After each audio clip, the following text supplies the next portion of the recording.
We celebrate small businesses tonight. We celebrate the life and contribution of the late Leo Leacock, and we celebrate our featured speaker, an illustrious Caribbean man, the Honorable Alan Chastanet. This St. Lucian businessman and political leader has made significant contributions to both the private and public sectors at home and across the Caribbean. With a background spanning tourism, aviation, and politics, he has consistently played a key role in the island's development, particularly in the areas of tourism and economic policy. He began his career in tourism management, where he served as Vice President of Sales and Marketing for Windjammer Landing, a luxury resort in St. Lucia. His leadership in the tourism industry quickly advanced, and he took on the role of Director of Tourism for the St. Lucia Tourism Board from 1992 to 1994. During this time, he played a key role in elevating St. Lucia's status within the Caribbean tourism sector, founding the St. Lucia Jazz Festival, which became one of the island's most celebrated events, and to which hundreds, if not thousands, of us flock. It's May, right? Every May. He was elected leader of the United Workers' Party in 2013.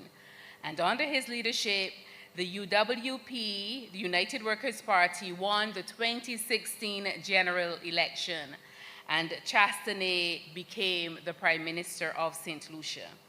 As Prime Minister, he held the portfolios of Minister for Finance, Economic Growth, Job Creation, External Affairs, and the Public Service. During his tenure, he was known for his efforts to modernize St. Lucia's infrastructure and stimulate economic growth, despite facing several challenges, including the impact of global economic shifts and natural disasters. He holds a Bachelor of Arts in Economics with a minor in Political Science from Bishop's University in Quebec, and a Master of Science in Development Banking from American University in Washington, D.C. He's married to Raquel Duboulay Chastanet, a successful lawyer, and together they have 2 children.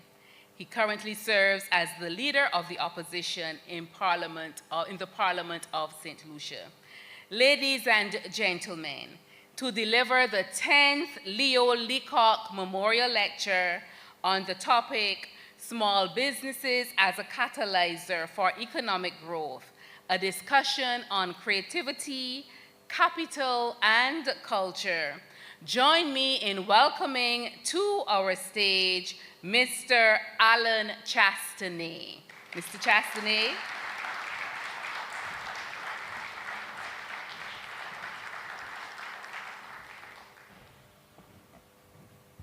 I'm going to have to get that introduction copyrighted. Good evening to everyone.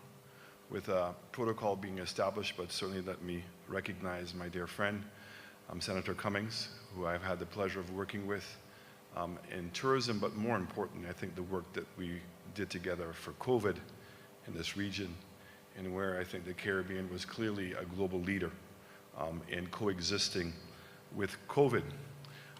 I also want to thank Dr. Holder for her time this morning, and also the discussions we've had before I got here.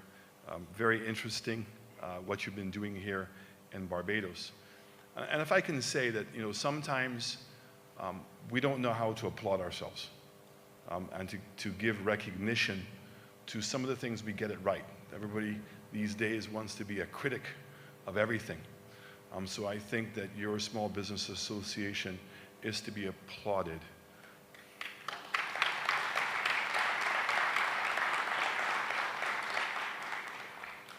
Applauded because civil society has to play a very important role in our democracy.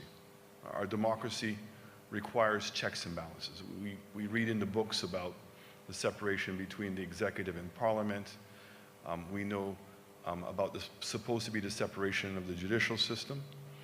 But in order for those things to work, there needs to be checks and balances. So the independence and the protection of our civil servants, senior civil servants. But the big one is civil society. That they must be resourced so that they can actually stay in front of government. And all too often we see our civil society reacting to government. And from what I've seen here, you really are to be applauded, and hopefully you can become a better known example in the region of how it's supposed to work. And I know we had some discussions today about how funding these agencies is so important. So I really want to congratulate you, Ms. Holder, Dr. Holder, for what you've been doing. This is a subject that was very easy for me because I cannot begin to imagine how our countries are going to develop without a strength of small businesses. It is only our small businesses and the entrepreneurs from our region and our countries that can preserve the unique culture that we have. Chefettes. Right? I mean, in a time where franchises and McDonald's and Burger King were thriving, where a gentleman was able to take that concept but apply it culturally to Barbados. It's yours. And it's ready to be exported. And I think it would be very, very successful if it's exported. But that's what I'm talking about, that unique thing. I also want to make a very clear distinction tonight that there are two sides to small business. There is the side that I call the domestic side, which is the local services. Your small grocery store, your dry cleaning, your hairdressing salon, your technical services. Those are things that are never really going to get involved in the export market, but play a very important role in your branding as a country. And so my father was in the grocery store business, and my cousin was running the grocery store business. And I always used to tease him that he is not really going to contribute to the foreign exchange of the country. I said, you consume it. I used a different word, but I won't use that tonight, to tell him what I thought that he was doing. And I said, the only foreign exchange savings that you bring to the table is by being an efficient deliverer of those services. So if you were inefficient, it means that you need to raise your prices, and therefore you're actually consuming more foreign exchange than earning. So the earning comes from, and the savings comes from your capacity to deliver those services efficiently. Because we're in tourism, that what you want to see is that those local services are also developed to an international standard, that those local services add value to your product. So if I give you an example, your villa industry, the technicians, how good are they? You know, when persons who own million-dollar villas come here, they're accustomed in their own countries that when the internet's not working or everything's not synced properly, that they call somebody right away and the person is there. It doesn't matter if it's Sunday, it doesn't matter if it's 11 o'clock at night. When they need that service, they need it now. How is the quality of those services that you're providing to your tourism sector, to your overseas sector, companies that are invested here? Is it easy for them to get those services? And as those industries grow, so too does your small business opportunities. But you measure them really in terms of their added value and their productivity. I don't really want to focus tonight on that side of it, because we're talking about economic growth. I think that we as a region have, for the most part, missed the point. We go to meetings and we speak about export development. And many times what we rely on is foreign direct investment to drive that export market. So we go overseas and we look for all these big-time investors. Generally, it's been in the hospitality sector, generally.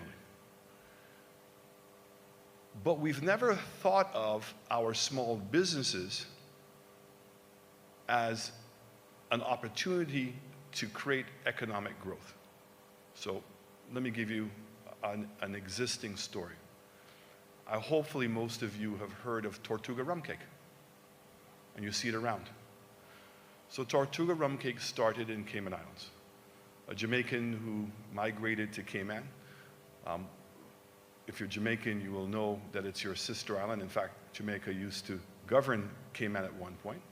But as Jamaica went down in the 70s and 80s, and Cayman went up in the 70s and 80s and continues to go up, the kind of hospitality that the Jamaicans bestowed on Caymanians was not really given back, if I dare say. So he went there and his wife got a job, but he didn't.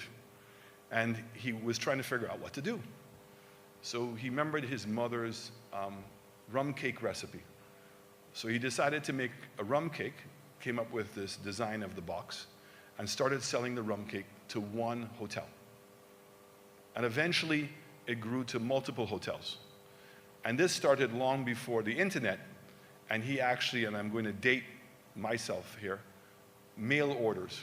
Do you remember that thing? Before the internet and having your own websites.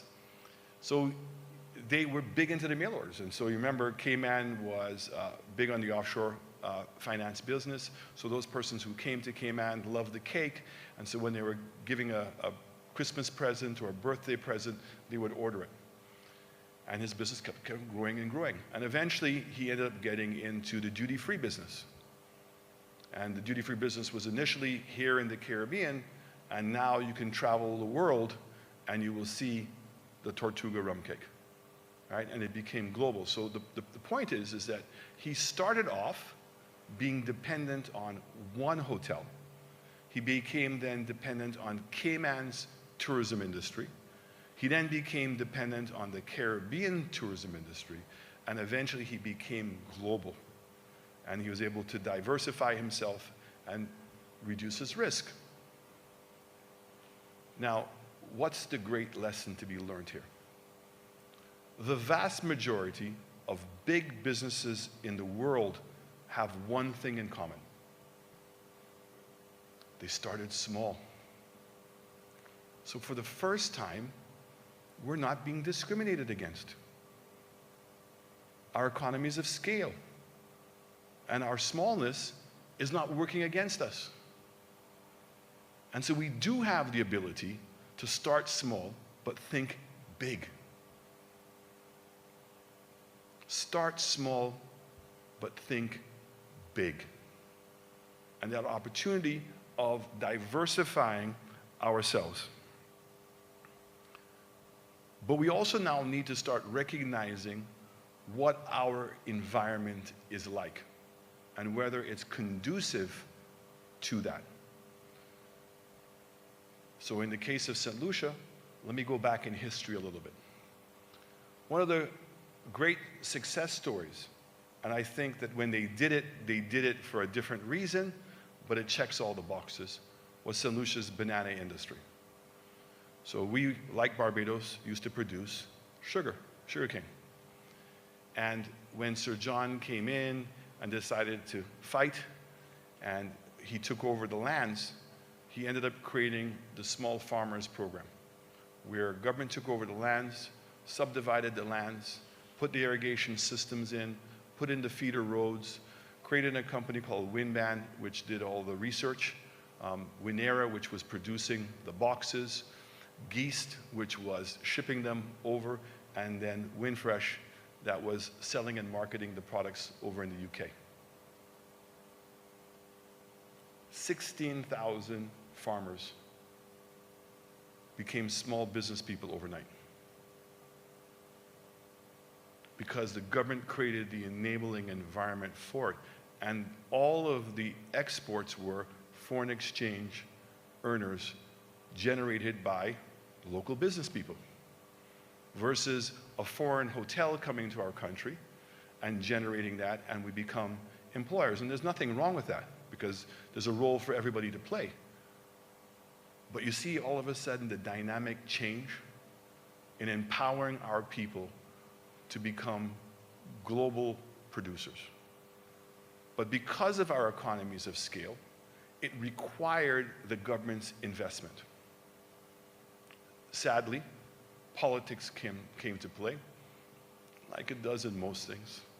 Winning becomes the absolute rather than supporting the continual development. And the farmers were convinced that they could do a better job than what government was doing.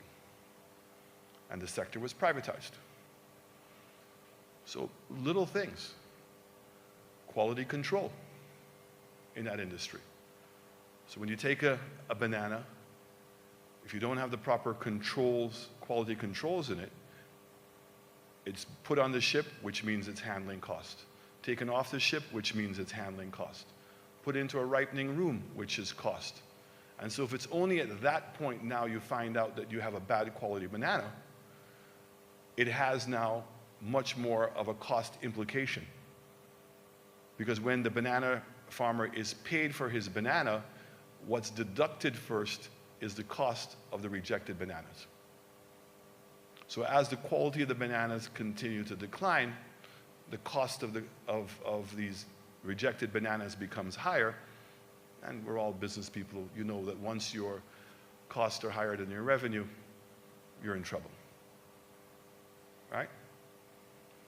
And so what was a really good program started to dwindle. Then you had, and these are the things that happened, the pound got weaker. Pound used to be 2 to 1. Those of you who are old enough to remember that. It went to 180, it went to 150, went to 130. And each time it means that we're getting paid in pounds and our production cost is in US dollars. More losses for the industry and the sector. So in order for us to continue to have succeeded with that industry requires the government's intervention to facilitate and allow us to be competitive. The other thing that happened was you had all these smaller farmers. Some of them managed their money well, some of them didn't do so well, so they started selling their franchises. And all of a sudden now, bigger business persons who never were involved in the industry but saw that this was a cash cow found themselves in the industry. And so all of a sudden, some of the aspirational goals that Sir John had about continuing to develop smaller businesses faced that reality, that some people are just not cut out to be in business unless there's going to be that continual support. While we were in government, we saw a big opportunity in tourism. I think that you had the GEMS project here. Not to be critical, but I think it lost its way from the beginning because it was government owned. And so I think it loses that significance of having it owned individually. Blue Horizon, when Malcolm Worm ran it, I was married to his daughter, so I know it well. You know, he was a very tight-fisted guy, and he made money. The moment it goes over to government, it loses money because that level of intimacy, that special entrepreneurship is lacking. So I had the opportunity of working in South Beach. I've had the opportunity of traveling the world. And the oldest type of tourism in the world is called village tourism. So when you go to Europe and you go to all these Nice and Villefranche, and you go around and you go to Spain, all these smaller villages in Italy, all along the Amalfi Coast, it's small villages that are small boutique shops, small boutique hotels. You don't see any of these big hotels. And what does that offer you? Authenticity. automatically your product becomes differentiated because it's your architecture, it's your culture, and you have to find a way to put your own chefette twist on the chicken, right? Which is unique to Barbados. So, my minister is here, Mr. Dominic Fede. We created a term called village tourism, and we decided to create a franchise. So all the persons who wanted to get involved in the tourism industry, small, could become a member of the franchise. When you became a member of the franchise, we would provide you with all of the accounting software for free. We'd provide you with the marketing platform for free. We would provide you with the consultants, the training of your front desk, the training of your health and safety, training for your housekeeping. So it'd be exactly if I had a franchise hotel with Hilton, I would get all those things. We created our own franchise. And we did it for small hotels, for small restaurants, and for shops. The banks loved us because banks don't want to lend money to these people anymore. They know how difficult it is for them to make it and what their margins are. And when it's good, the person answers their phone. When it's not so good, the bank can't get hold of anybody. So now the bank can call Village Tourism Inc., the franchisee. Say, hey, person's missing their payments. You now have the capacity to get involved at a senior level because they've signed a joint agreement with you under the franchise system to facilitate them and help them get out of the difficulties that they're in. I, for one, I go and I see that some people are spending the same amount of money to build a hotel room, but they're building it to their standard and not with the understanding that you're bringing guests here and what the guest expects. So how do you get them to put in designs that are in keeping with our local architecture, our local culture, and their own uniqueness? So if you go to the bar, what's your signature drink? So just think of your own bars here. How much innovation is taking place in recipes and in drinks?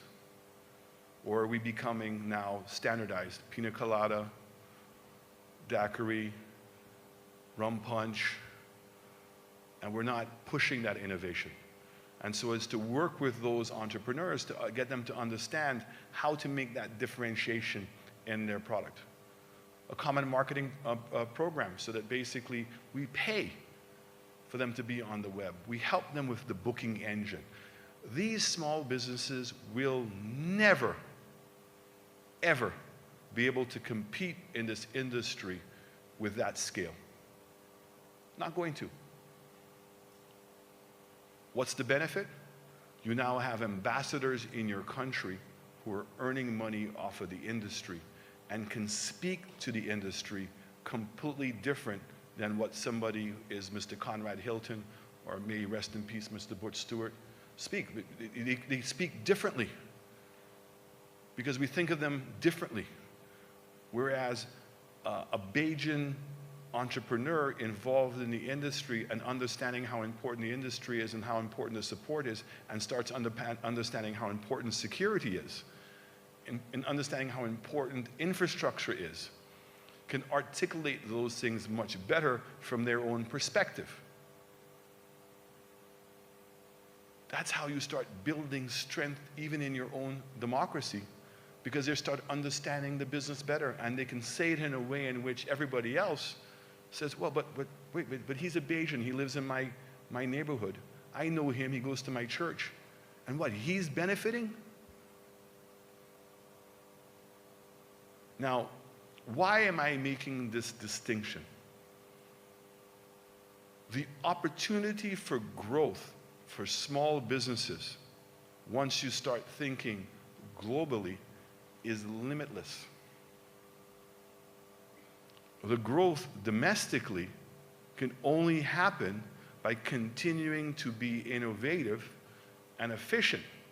But if the market is not growing, eventually somebody is taking market share from somebody else to grow. Whereas these small businesses now focusing on the outside, it's completely different. I want you to see what I see. Franchises. We were having a discussion earlier.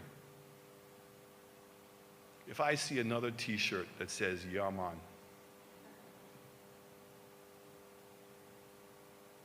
the cups, they're so stale. How come we don't have the ability where we're creating prototypes, competition every year, and get our young designers, whether it's t-shirts, so you have great artists here, limited editions of their paintings on their shirts. I mean, there's so many things that all of us in this room can't even begin to think of. That's why I admire young people so much, because they can think out of the box. Even the cup. Does the cup look different? You have people who make clay here. Now, all of a sudden, that differentiation means that a person, instead of paying $10 for a t-shirt, may be willing to pay as much, believe it or not, $50 for a t-shirt. And so their intellectual creativity is being paid for, the shirt's being paid for, and the person who is buying it feels enlifted. The person who sells it feels enriched, versus the mercy purchase. The mercy purchase is the cruise ship passenger who's going from island to island and sees the mediocrity, sees the lack of creativity, and passes by the vendor's stall and sees the vendor with a big sad face, almost like they're starving, right? And so they purchase it. The person who sells it is not satisfied because they know they're just selling whatever. And the person who's buying it is not getting any added value. And the destination loses.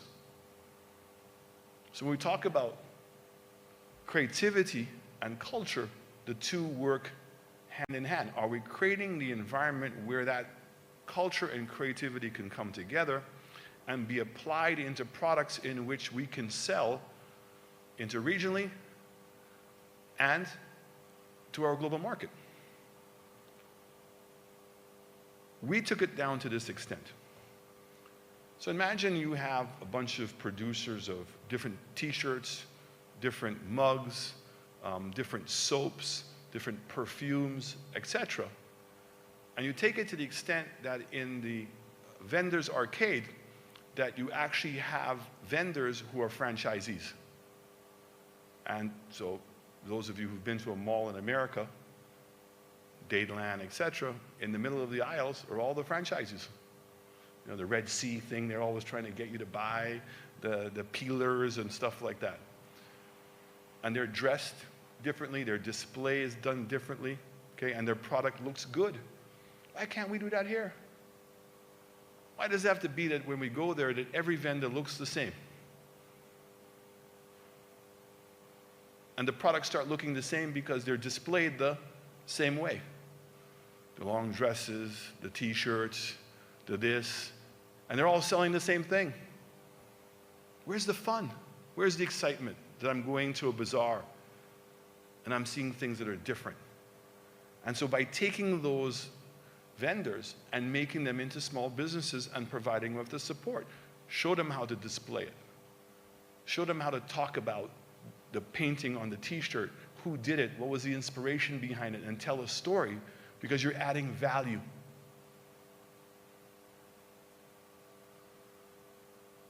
So why is that important? You know, when I was director of tourism, you brought me back to 1990, we started a program called Let's Be the Best. And it was a national program. And because the goal was that once we're treating each other well, then the tourists are also going to benefit. So I'm never for one, ever, that we do something for the tourist. We do it for ourselves, we do it well enough so that the tourists benefit from it. We keep the country safe for ourselves. Raise that standard. And in our demand of a safe country, the tourist will come. But don't ever do it, my advice, is in the other way around. So there was a young lady who was a vendor on the beach, and she used to make her own clothing. And one of our top producers, Bagshaw's, Alice Bagshaw, passed by and said to her, "Wow, these are beautiful dresses." She goes, "Well, I make them." She goes, "You've got talent." She held on to that.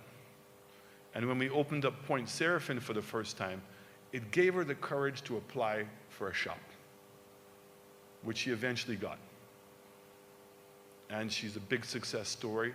And not only is she producing clothes for the tourists, but she's also producing clothes now for women domestically. And she's become now an employer. I think she has 6 or 8 people working for her. And then she has ladies in the rural areas who make her dresses for her. Just from being a vendor and having a vision to become entrepreneurial. And off of what? Off of the tourism. Now, where's the next step? The next step is to understand where your tourists are coming from. Why? Because that's where you want to distribute to. So if I'm selling products that are being purchased by foreigners, I try to see, is there something common? Are all of a sudden people from New York preferring what I'm producing? Is it people from Florida that's liking it? And what city in Florida? And you accumulate all of this information. So now when you want to look for a distributor, you can go to those cities and say, "Hey, I'm producing this stuff out of Barbados. I've been noticing for the last couple of years that a lot of people from this city have been buying my product. I'm looking for a distributor because I think there's something here that maybe more people will buy." And we're looking for those new markets. And we're not scared to look for those new markets. So tourism, and also your villa market, which is a different type of tourism, are offering Barbadians a huge opportunity for exports. And the question, are you tapping into them? I mean, I was saying to Dr. Holder, we have a guy in St. Lucia called Barron's Food, and he produces a great pepper sauce. But the only size bottle that he produced was this big bottle. So the hotels got it and put it in a dispenser, not with his logo on it. And because the dispenser was open, over a period of time, the quality of the pepper sauce is reduced. That's why Tabasco produces the little bottle. Why? The consumer is getting the proper taste of the Tabasco sauce. And it's the brand. Who's going around, Madam Senator, to make sure that all the hotels and restaurants have Barbadian products on them and being branded? Because that's the best testimonial. And when they have them here in Barbados, it takes on a whole different meaning. So look at Mount Gay rum. How many people would have really known about Mount Gay rum if they didn't come to Barbados? You know, in my case, Chairman's. So tequila has become the biggest alcohol in the world. Why? 44 million Americans visit Mexico a year. Corona beer and Maduro have become the biggest selling beers in America. Imagine that. Why? They remember their vacation there. There's a sentimentality that's created, a nostalgia is created, that when I'm drinking that Mountain Gay back home, I'm remembering my days in Barbados. When I'm drinking that Corona beer. So everything that we're doing, we have to be thinking, how do we take advantage that somebody is willing to pay to come to your country, pay to stay in your hotel, and what? You're not going to expose them to Barbadian products? And are Barbadians themselves and the business and the small businesses able to understand that sector? Are we as government putting in the operations and the facilities for them to succeed? So it's a very different approach, and I can tell you if it's done successfully, it will produce millions and millions of dollars in foreign exchange and job opportunities for your country. when the gentleman was playing the saxophone, I was remembering the St. Lucia Jazz Festival. And we got into a big fight politically in St. Lucia. So I started the St. Lucia Jazz Festival. And initially when we did it, a great guy, I met him, Bob Johnson, he was the owner of BET.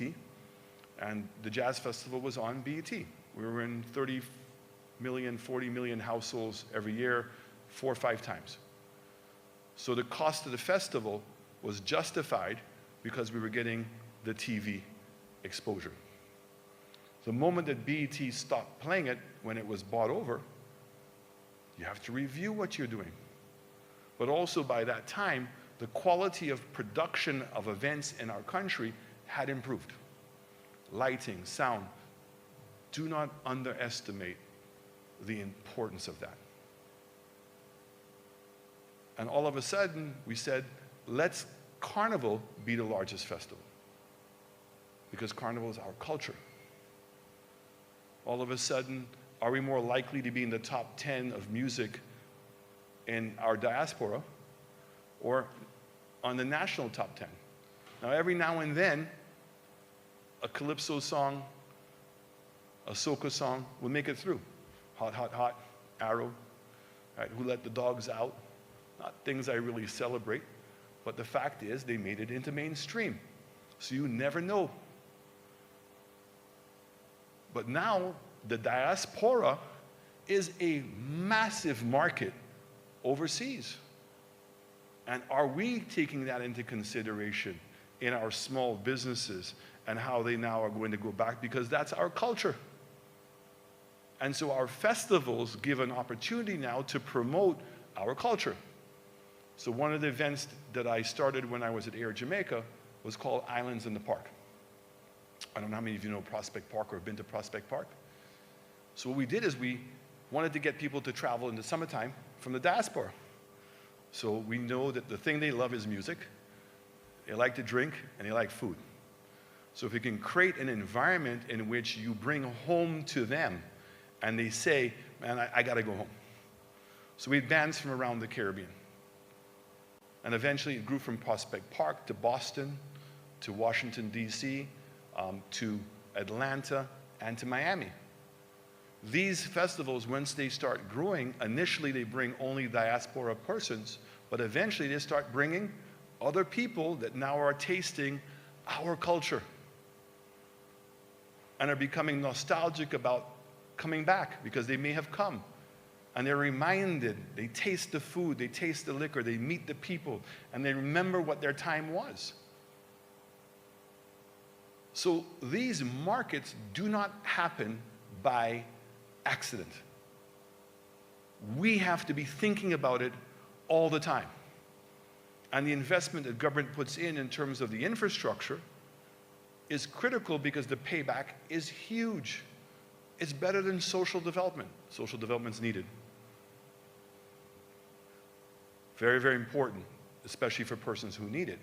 But eventually, you can build a society in which you lift everybody out of poverty by recognizing between the diaspora, America, Canada, the UK, Europe, that these are much bigger markets.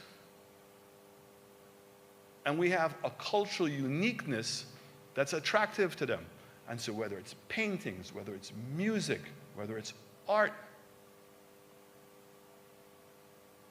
whether it's agro-processing,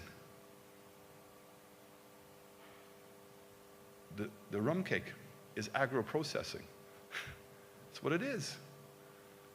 So how are we going to now find better ways to package and produce our products and invest in that research and development? The words that we used in St. Lucia, so we said anybody who wants to get into this part of the business, premium, boutique, gourmet. Because the cost of production here is higher. We cannot mass produce things at the same level other persons can. So the only way we can survive is by selling it so it's a premium product, or it's a gourmet agro-processing, or it's a boutique something, so that we're making that product differentiation right away for it. So the last point I'm going to include in this, that I'm giving you to be a little bit thought-provoking, and I say so because there's so much we have to do. Caribbean. We use that word. What is the Caribbean now? Cancun says they're part of the Caribbean. Panama says they're part of the Caribbean. Cartagena in Colombia says they're part of the Caribbean. So we've lost the ownership of Caribbean. So the word I like, but it has its controversy, is West Indies. Now, it's controversial because when I bring it up, people start talking to me about the past. But yet, our cricket team still is known as West Indies. Our university is still known as the University of West Indies. So it can't be that bad. And here's how I'm going to tie this in. I'm here with you tonight, and we are celebrating a historic moment in my country. And that is a young lady called Julian Alfred, who won the first gold medal.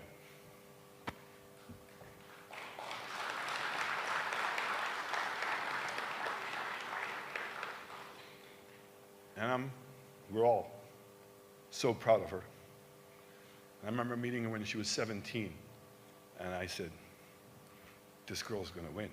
Right? She's a one of a kind, I'm going to tell you. And we hope that we can figure out what caused her to be like that, and we can reproduce it. Right? But imagine if we could, because West Indies cricket in the 70s and the 80s created a brand image for the Caribbean of champions. Right? We're the best in the world. The longest winning streak, I think, of any professional sport in the world. Is it 82, I think it is, or some gigantic number? Yeah? And that brand still exists. So when you go to Pakistan, what's their second favorite team? West Indies. When you go to Australia, what's their second favorite team? West Indies. When you go to India, what's their second favorite team? West Indies. And along the line.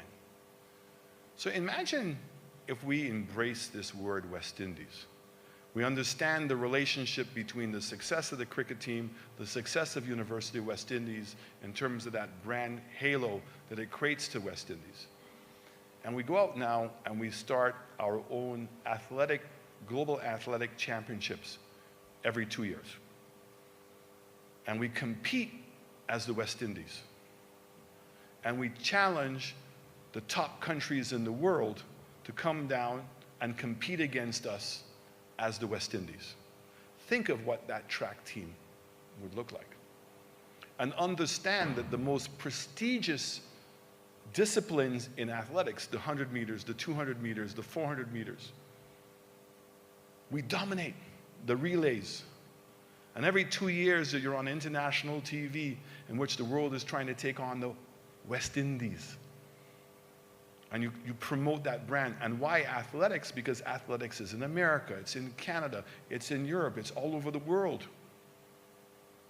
Think of us competing as the West Indies as a football team. It doesn't have to be with FIBA, but we can create our own tournament in which we can compete and create a global championship where we are allowed to compete as the West Indies. The amount of money that we would save marketing. But also that Jamaica is recognized as a factory for athletes. That all of a sudden, if we start succeeding, you're now creating the image that this talent resides here in the West Indies. And the coaches are coming, and now they have professional leagues. These are who? Small business people. Usain Bolt's coach for his entire career came from high school coach in Jamaica. I can't even begin to imagine what his salary was as a coach in high school in Jamaica relative to what he was going to earn in, as being Usain Bolt's coach. How many more people did he bring with him?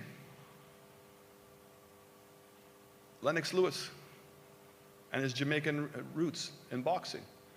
And I got to go to his flights. How many Jamaicans that were surrounding his camp and were benefiting from these businesses? You know, we sit here sometimes and we fail to connect that dot as to how many people we can help. And let me say this to you, that when they become successful at that level with a Lennox Lewis or with a Usain Bolt or any of our other athletes, you really believe there's no opportunity for them after?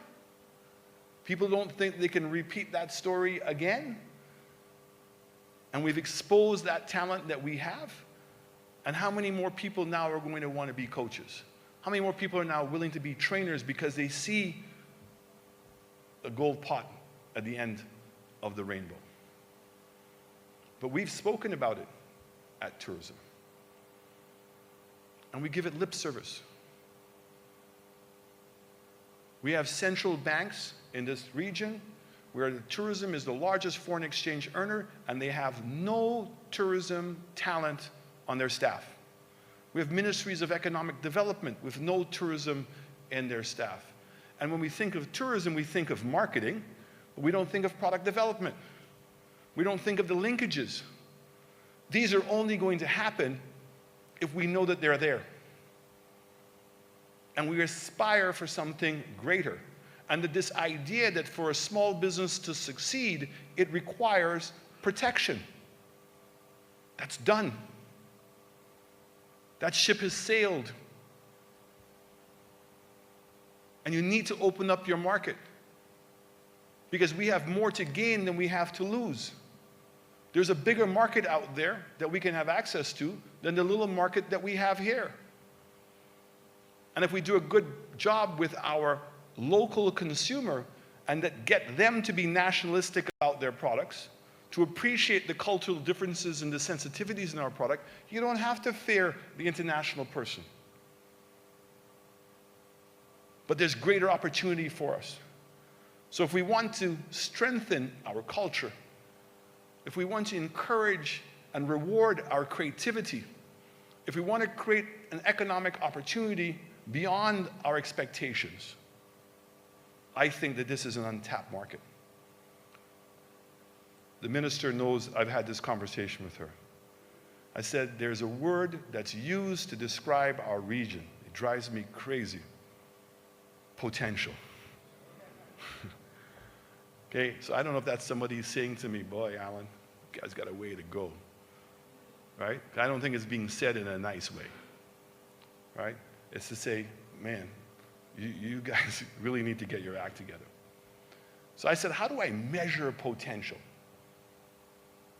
And I remember that John Adams said that there's 3 forms of capital. There is land, there is money, and there's labor. So I said to you, here in Barbados, if you use all the money from your central bank and your local banks, and you still have projects that have a positive rate of return comparative with anywhere else in the world, is there more money available outside of Barbados to bring to Barbados? The answer is trillions. If you're running at full employment and you still have businesses that you can invest in, can you get more labor? Think of how many more Barbadians live abroad, how many more solutions would want to come here. People from CARICOM. It's easiest to do is to bring labor. Cayman, 50% of their residents are foreigners, right? 40,000 people are foreigners. Philippines, you think it's rich people. There's a whole lot of jobs that could not be done. But if Barbados uses all of its land, other than maybe a couple of little islands there that my good friend has been speaking about, can you generate more land? And the answer is no. So if you take your land size and you divide it into your GDP, it tells you what your output per square mile is. So that's your homework. I'm going to say to you that Aruba is $40 million a square mile. Cayman is $110 million per square mile. Imagine, Cayman, 80,000 population, 77 square miles, $8 billion GDP. Right? Nassau, but it's Nassau Island and not the rest of it, 150 million. Singapore is 240 square miles, same size as St. Lucia. 6 million population, St. Lucia 180,000 population. 1 square mile and a half in Singapore is more productive than the whole of St. Lucia. So I have to ask the question, how are you going to meet that potential? And that it's going to be lasting. And I genuinely believe where I started. Every big business starts small. You need to think big. You need to provide the infrastructure, physically, the education, the technology, the know-how, so that Barbadians focus on this untapped market. And I've only spoken about CARICOM, and I won't get into the problems we have at CARICOM because I think it's grossly unfair to say that we have a common market when we don't have common circumstances. Can't have different currencies, can't have different regulations and say that this is a free market. But we've not even started to think about Latin America. We've not even begun to do that. So I want to encourage all of you. I'm going to continue to encourage the Small Business Association. Hopefully, I'm challenging. I'm saying that there is potential tomorrow morning. That potential requires a collaboration between the government, who sees that potential, the persons who have the work ethic to make that potential happen, and for the creativity and our culture to shine, because those are the things at the end of the day that are going to differentiate us and allow our excellence to succeed. So thank you very much for the opportunity today.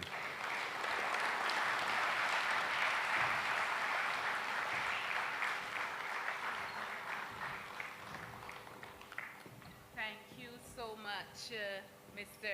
Chastanet. Thank you. And it's now time for your questions. To do so, please raise your hand, and I see we have an usher with a microphone. We have 2 questions. I recognize the lady and then the gentleman.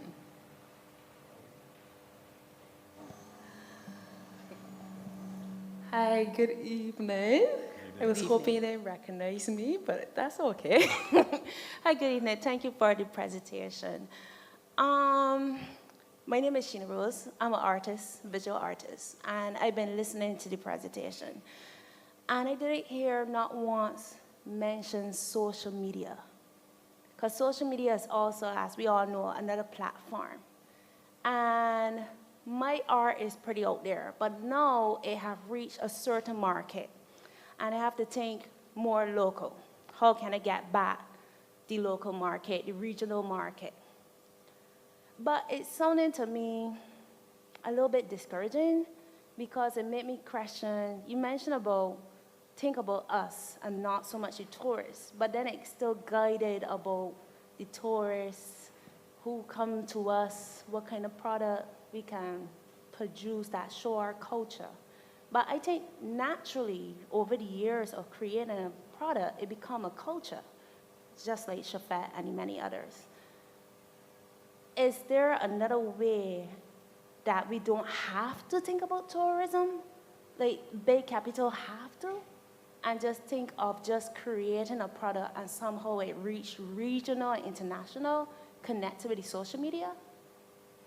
So when I was speaking about marketing platforms, that obviously would include social media, because that's really what, social media is a great option. So even with our banana farmers, that they would have their own social media sites, because people want to know where they're getting the bananas from. So we know going to Napa or going to wine countries, the different brands that they have. So if you start bringing it down, and that's going to help you answer your question, there are processes that exist in the tourism market. Let's not say the tourism, in your mainstream market. It's to understand what those processes are. So there's fashion shows, there's art galleries, there's art shows, and that people are now constantly pushing the envelope in terms of what is new and relevant. And you have to keep up with that. The uniqueness that you bring is including now your indigenous product, your indigenous culture, your indigenous upbringing. And that's going to help you differentiate it maybe from them, because you're going to see things from a very different perspective. But are you going to be painting on canvas? Are you going to be using a different type of paint? You need to keep challenging yourselves to make it relevant. So in St. Lucia, we had a situation where ladies in this community, Choiseul, produced these beautiful straw baskets. And they would give them on consignment to the ladies who go to the market. And they only get paid when the bag is sold. But they never communicate back to the lady producing the basket what people were looking for. So they just keep producing the same product and nothing changes. Now, if you have an opportunity to be able to see what's happening in the fashion industry, straw baskets have come back. But what are they doing? They're putting little leather handles on them. They're putting a liner on the inside. They're putting a different little design, which can be easily done. And so the question is, how do we get these artisans that may seem somewhat unsophisticated to become a bit more sophisticated and to become a bit more exposed? And that's where the government has to come in. And that's why I was saying to you, in part, having a challenge every year where everybody's producing prototypes starts forcing that creativity to be able to come out. But I honestly believe that if you build products just for tourists, you're going to limit yourself as an artist. I'm not saying you can't do it and be successful, but I think that you would be selling yourself short. You don't know what's the next product that people want. So you got to keep pushing that envelope to make that happen. Bob Marley, before he died, he was very upset because his music became mainstream white. And it became mainstream white because Chris Blackwell said, you're not going to be successful as ska, you have to become a rock band. And they went and distributed themselves in that. And one of the last concerts he did in Philadelphia was in front of a black audience. But I just say to you that you need to stay true to your art form. But the process is what's important in the whole scheme of things. Thank you. The gentleman. Thank you very much. Good night, everyone. My name is Fitz Bramble. I'm an economist and an opposition elected member of parliament from St. Vincent and the Grenadines. So I was very proud of your presentation, being the leader of our sister party in St. Lucia.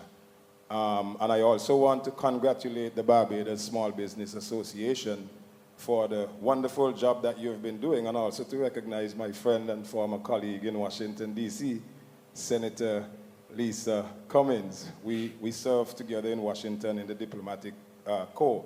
But the question that I have for you, Mr. Chastanet, I know the World Bank used what they call an ease of doing business index up until a couple of years ago, and I think I understand why they discontinued it. But nonetheless, most of the Caribbean countries could not even break into the top 100 of that index for various reasons. And I listened to you quite attentively tonight, and I am of the view that much of what you said contributed significantly to the position that many Caribbean countries found themselves outside of that top 100. Did you recognize that index? Do you feel that it was useful? And was it a fair reflection of the business environment in the Caribbean countries? Hardly any made it into the top 100. Very quickly, St. Lucia was top ranked in the ease of doing business for many years. I stand to be corrected. I know of no company that came to St. Lucia because of our ranking in the ease of doing business. Okay? I'm laughing because this has been a common theme with me. I have no faith in the ease of doing business. It's the cost of doing business. So if I'm going to build a hotel room in St. Lucia and it's costing me $500,000 per room, per key, and my electricity cost is 40 cents a kilowatt hour, to bring a container is $12,000, it's taking X number of time, which costs me money to get it off the thing, it's going to bring you to the same place. But you may be relatively ranked better than somebody else. It's just because everybody's bad. But end of the day, the reason why people are going to invest in your country is because they can make money. So it's about the cost of doing business. And so when it takes long to register a company, it's the cost of that. And then the question is, if there are certain costs that are embedded in your economy, how are you going to make that up somewhere else? You know, so incentives are really an opportunity to balance the playing field, right? Because I said to the World Bank and to the IMF, how many jobs and how much taxes does a hotel room that doesn't exist pay? 0. So there's no chicken and the egg. You've got to get the hotel room. So the question is, I can go to Mexico and build that same room for, that's $500,000, I can build it for $250,000. It's going to take me 2 years to get a return on my investment. The cost of electricity is 10 cents a kilowatt hour. The cost of chicken by pound is X number of dollars. These are the important things that we need to be measuring. Because ultimately, at the end of the day, you're asking a businessman or an investor to carry water in a basket. Can't do it. So you're not going to know unless you can measure it. So it's about the cost of doing business.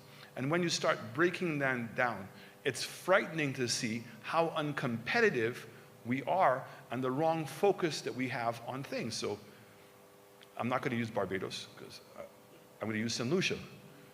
150% duty on caviar because we think rich people eat caviar. Really? How much caviar are you going to really sell? I mean, are we preventing a Barbadian from being in that sector? But what you're doing is you're adding a cost, and also you're diminishing the product. I'm going to repeat that again. You're adding a cost, and you're diminishing the quality of the product. So it means if here we are trying to differentiate ourselves as being premium and boutique and gourmet, and I can't get caviar. So in St. Lucia, we have this ridiculous thing where you can only get lobster seasonally because of the mating season, but we don't allow outside lobster to come in that off season. So you're coming to St. Lucia, you're not getting lobster. You really believe a tourist understands that? They're in New York City, they're in Tokyo, they're in all these other places in the world, and they're getting lobster. They're coming to the Caribbean, they can't get lobster. So once we start associating cost with the value of the product, I'm going to say to you, magic starts happening. Because no person can defend what's indefensible. I'm going to ask you a follow-up question to that, sir. On the flip side, how do we burst onto the international stage, as you've recommended we need to do in your lecture, given the cost of doing business right here in the Caribbean? And you don't have to use Barbados as an example. Sorry. Can you repeat that one more time? I just want to make sure I'm very clear. Yes, you spoke of, in your lecture, you said it was important that we think globally. But given the cost of doing business in the Caribbean, and you don't have to use Barbados, really and truthfully, how do we burst on to the international stage and really be competitive? One word: a sense of urgency. You know, when you start digging in as to why something is the price it is, and you build it back up and you understand all the different elements and go into it, and then you start saying, okay, well, if it was at this price, this is economics, right? If it's this price, this is how many units I'm going to sell. Am I better off selling this X number of units? And what is it that I'm protecting? And then we start realizing we're not protecting anything. It's habit. Okay, so breaking down the cost and saying how are we going to be competitive in the US. So, sorry, Lisa, I can say Lisa. Thank you. And I also had spoken to your Prime Minister. I changed our policy direction as it pertained to geopolitics. And to be honest with you, I don't want aid. I really love that story of India several years ago that called all the different aid agencies in one big room, and they said, we're out of the aid business today, and gave them back all their money. If you calculate how much money it costs us actually to go through the process to get these things approved and get them implemented and the restrictions that they put on, I've done it, it's not worth it. What I want is I want policy space. So we in the Caribbean are entitled to a thing called the three borders. Mexico, Canada, and the Caribbean, because we provide the security to America. Canada and Mexico have got NAFTA. We've got nothing because we have governments down here who don't understand how the American system works. First of all, quid pro quo is an accepted political strategy in their country. We call it corruption. We go to Washington, D.C., we definitely go to the World Bank and the IMF. Now and then we go to the State Department, but we never go to the Ministry of Commerce. We never go and see this. Some of us go and see senators and congresspeople. But I'm going to tell you a little story very quickly. When we had the correspondent bank problem, and I became the Prime Minister June of 2016, and I was told correspondent banks are leaving in November of 2016, which was also the election year. So I'm going, okay, well, they have a plan for this. I go to several meetings, no plan. You know, Lestrade was still the head of IMF. Yeah, it's a problem, we're working on it. I said, it's November. So I went to JetBlue, and I went to American Airlines, and they said, come November 16, people in this region will not be able to book the airline tickets online. They go, what do you mean? No correspondent bank, no credit card, no book online. Right? I went to the cruise lines, and I said, come November 16th, when your passengers arrive here, they can't go to the jewelry store and buy anything. And if they're going to buy anything, they're going to buy it with cash. And I remember Mickey Harrison and Richard Fain going, Alan, you're crazy. I said, no problem, Mickey. Call up Belize. And he called up his office in Belize, and they told him, it's cash. So it was the business people that did in 4 days what the governments couldn't do. Why? Because there was a sense of urgency. And once you get it, people move. And so we don't measure how much money we're losing all the time. And therefore we hold on to things that I just, you know, when people tell you, that's how it is. That's the worst answer. And you can't measure it. And that's why I'm saying it's about the cost of doing business. And then once you start saying, if I can lower this cost, how much more can I get? And how does that more translate into my GDP, translate into my small businesses, and translate, look, the more you can grow, and this is the funny thing, you know, this argument that's been going on for years between agriculture and tourism. Oh, you're putting too much money into tourism, you're not putting enough money into agriculture. Wait a second. If we're doing this thing right, the more hotel rooms we're generating, the bigger market opportunity you're creating for yourselves. But you got to make sure that you're in the business.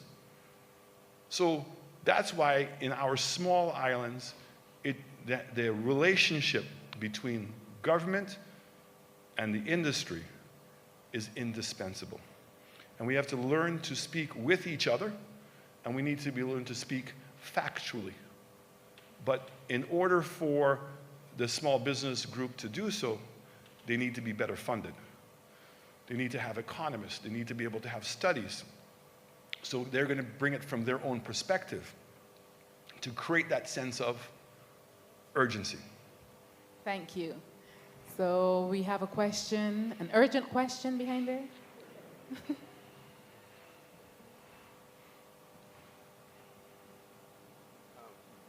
Good evening, Mr. Chastanet. Actually, I'd like to congratulate St. Lucia because actually you're number 93 on the Ease of Business ranking. And I mean, going back to that, sir, because and in terms of construction permits, you're number 39 in the world. If you look at Barbados, we are 128, and in terms of permits, we are 153. Can you tell us in a very, I mean, and you know, maybe these are statistics, they don't mean anything, but they are metaphor in a direction that's working. And certainly I think St. Lucia should be very proud that you're number 93. Can you share some of your changes, or how did you manage to get that? Because I think that would help us here in Barbados quite a lot. I promised myself I would not get into any controversial area. So let me say this to you, that to compare St. Lucia and Barbados is very unfair. Barbados is a very densely populated country, and the planning has become very sensitive when you are dealing with neighbors and the density that you have. St. Lucia has a lot of virgin land. Much easier to get planning approvals for some of the developments we have. I think that what I can suggest to you is that planning should not be reactive. Planning needs to be proactive. And that if you do that, a lot of these problems will start dissipating. And so somebody has to create a model as to if in fact Barbados is going to grow your GDP. It can only come of three ways. You have to increase the capacity of your output. So if it's tourism or office offshore buildings, it's building growth. Or you make what you have more productive, or a combination of the two. But somebody has to put that model in place. So you can't be going out attracting investors, whether they're from Barbados or from overseas, and wait for them to get here to determine whether they're going to get planning approval or not. So like in my country, even that we're ranked that way, we were actually getting lands with planning approvals done already, right? And we were anticipating where this thing was going to go. And I'll say to you, investors fall over themselves when they know that they don't have to go through that process. And that's not difficult. You have very, very bright people here in Barbados, understanding where the growth is going to be and where you want it to direct. So for instance, I used to say, why are we waiting for the community and the people to decide where the housing development is going to be? And then once they do that, then we have to go in and put the road in.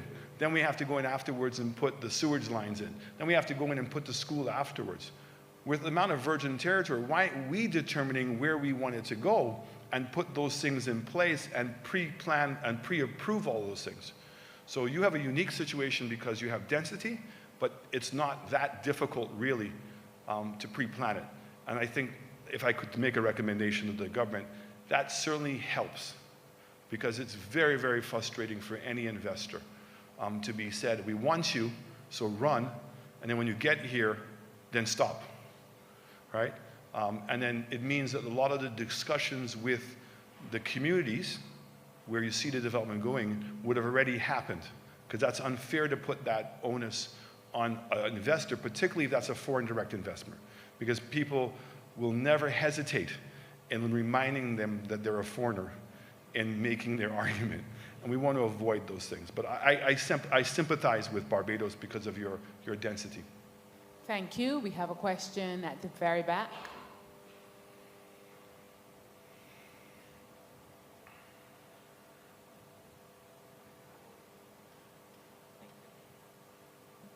Thank you very much, former Prime Minister Chastanet. Thank you for your presentation. I wanted to hear from you a definition of a small business, whether it's the size, whether it's the profit margins, because that would help me assess in my own country what is feasible from what is not. Now, when I look at the topic, it says catalyst for economic growth. When I think about economic growth, I think about contributors to our GDP. And I'm thinking about Barbados' environment. I'm thinking about coming out of the COVID. I'm thinking about the economic challenges that this country is faced with. So I am thinking, is it really small businesses that would be a catalyst for economic growth? Or are they stabilizers? Are they contributing to reducing the unemployment rates? Are they contributing to reducing poverty? Are they contributing to sustaining families? So they're more or less playing a socio-economic role. So would you agree with me that you need to contextualize what is happening with respect to what is feasible and what is not feasible given the weakness of the region? And I hate to use the term, but that's the reality.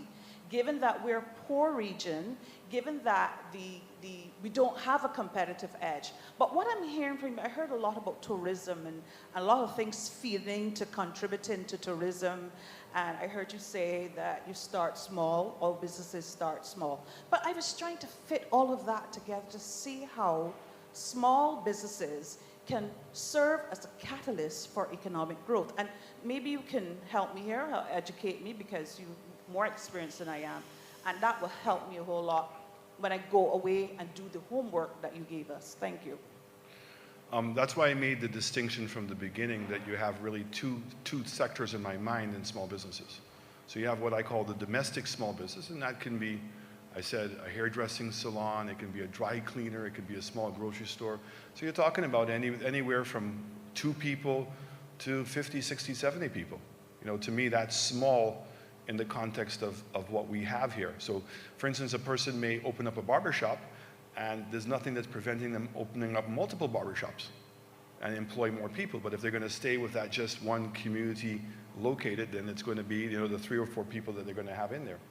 I'm saying to you that the opportunity for growth of those kinds of businesses are going to depend on the growth of your economy, because they're providing those services locally. So your villa owners, your tourists that are coming in, and your local market. That's it. That's what that's the sum total of your consumption. So, you know, your tourist market's going to be limited to the number of tourists that you have a year. That's the maximum that you can sell to. You can't cut somebody's hair or do nails or eyelashes for somebody who's not here. Right? You can't do that online. But so you're limited. Your little grocery store is not going to sell more than what is in their general neighborhood unless they have something that's so unique that people are coming from other parts of Barbados to drive by to get whatever that unique product is. But it's limited to what it is here. So I said I made a distinction of small businesses now that have and start off with the prospect that I'm going to sell locally, but with an idea of selling internationally. And so whether that internationally is within the region, and you have islands nearby. You have then the next one in my mind would be a diaspora, because they're West Indians and they have the same kind of cultural attitude that we have and are aware of what our products are. And then tourism only because that's what you have. So you have tourists that are coming here. So the question is, how can you make sure if they liked buying a product here, and young lady spoke about her art and social media, and once I've bought that one product here and I like it, and then you have a social media site, I can recommend it to my friends. So those friends don't have to come here to be able to buy that.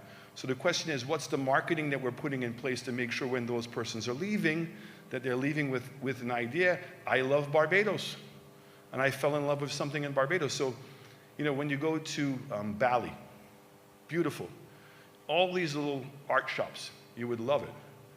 And there's a wood place you go to that's just wood. You go to another clay place. You go to the batik silk screening. They're all unique. They're not mishmashed. And when you go there, the persons that are selling the product to you are familiar with how it was processed, why it makes it unique, you know, what inks did they use. And that becomes part of the added value from an arts perspective. Agro-processing. If you're going to grow your agricultural sector, and I know Barbados is not big in the agricultural sector, but if you did choose stuff, ultimately at the end of the day, in the case of St. Lucia, fresh produce only has 3 markets. That's it. We have what? The number of tourists on the island for the week and the locals. And the second one is the immediate market, Barbados, Anguilla, Antigua, and some of those islands. But we need to put a proper shipping process in place. We've got to put the proper packaging in place. We have to find a distributor that can sell, and we make sure we're producing this stuff on time. It doesn't happen by itself because we are competing against whom? We're competing against Miami. And if you go to the market and you're not prepared to accept that that's who you're competing in, you're going to lose. So if you can produce it cheaper and you can provide it fresher and reliably, you're going to succeed. You don't, you're not.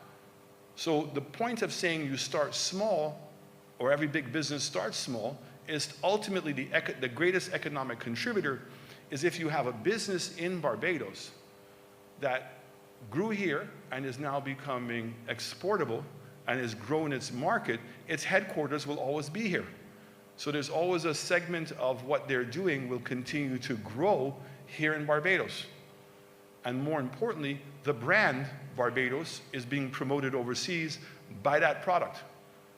And so it's about building success. So it's not here to say that that market is for everybody. That's not for the feeble heart.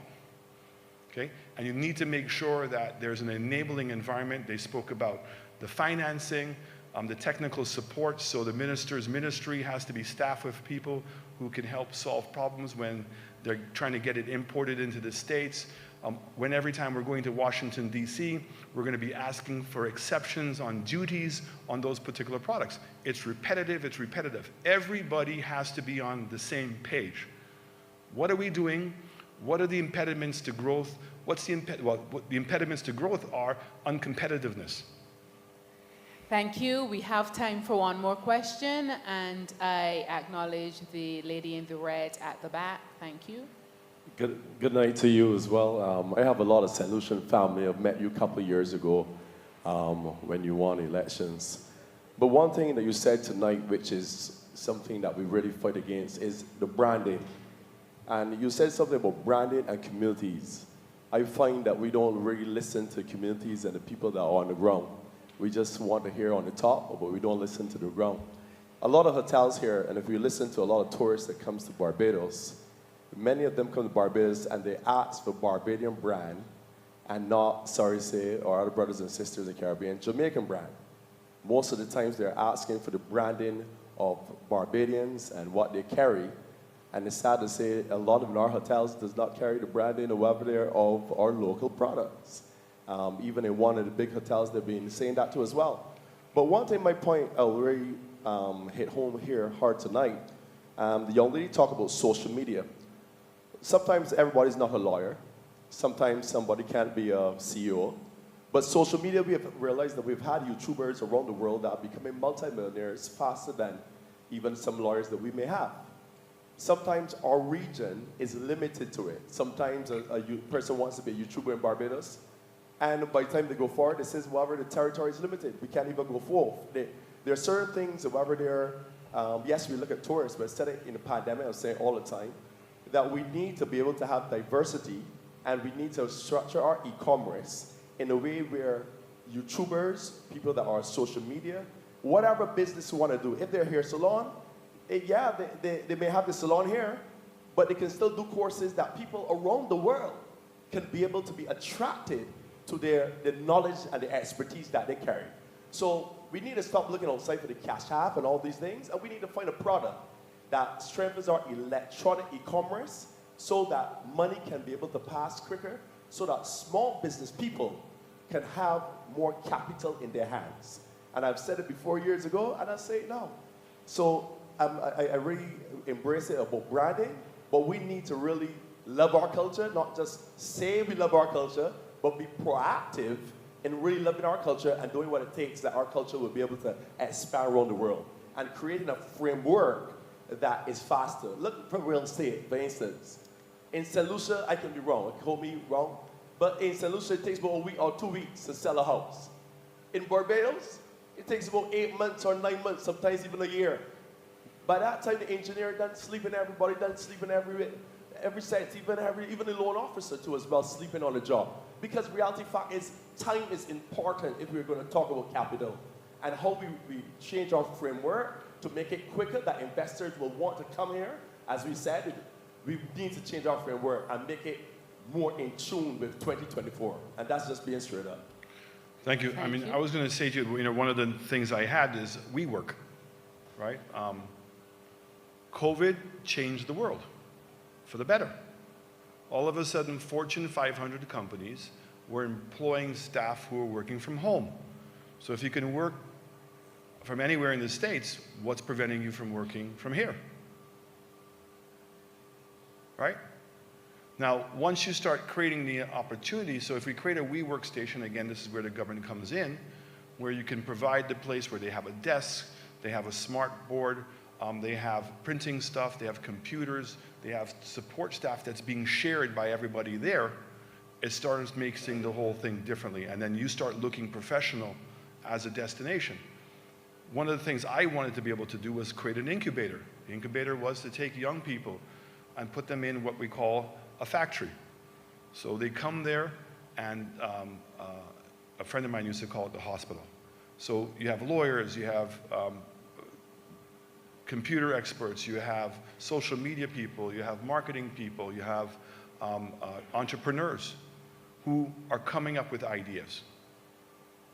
And the lawyer is registering the company, registering the copywriting. You have engineers putting together the mechanics for the website, if that's necessary, whatever it's going to be. That's called sweat equity. That has value. So all of a sudden now when you go to the banks, you're coming to the bank with something completely different. Now the factory is individuals who get to choose which companies they want to put sweat equity in and have equity. And the biggest payoff is going to be when you strike gold on one of your great ideas. But we have to be in the business of wanting to challenge the mainstream market and to stop thinking of just this, our domestic space. And you're 100% right. The first most fundamental thing is that we need proper Wi-Fi and capacity. And again, I'm going to say something controversial. I know that you have a sponsor.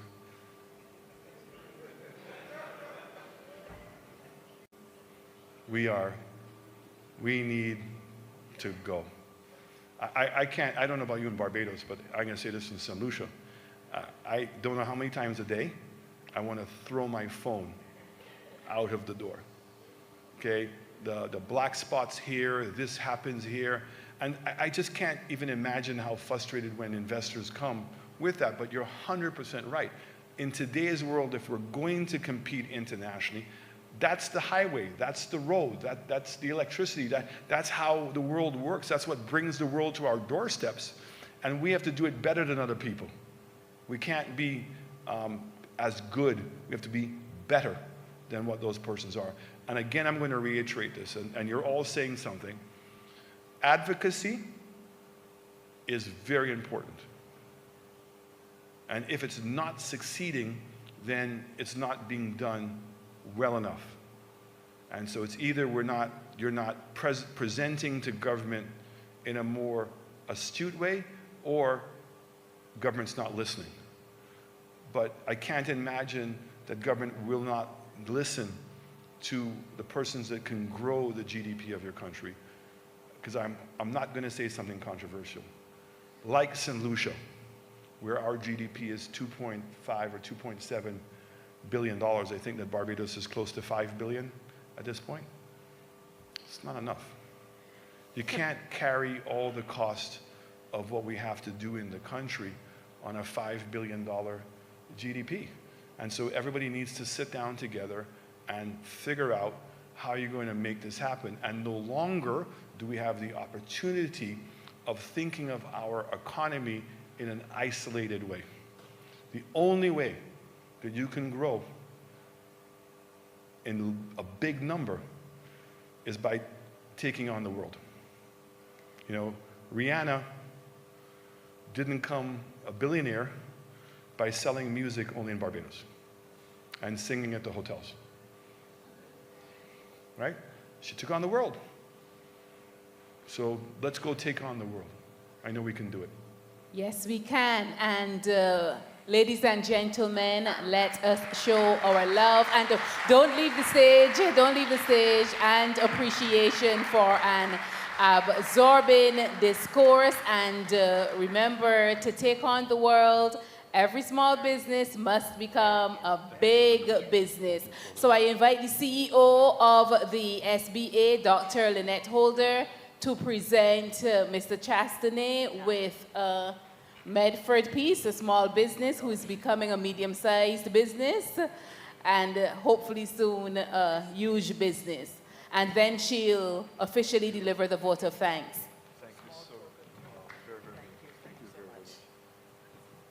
Okay. Barbadian Mahogany. Yes, Barbadian Mahogany. Compliments of Medford Mahogany Creations. Just give him a round of applause, please. Thank you so much.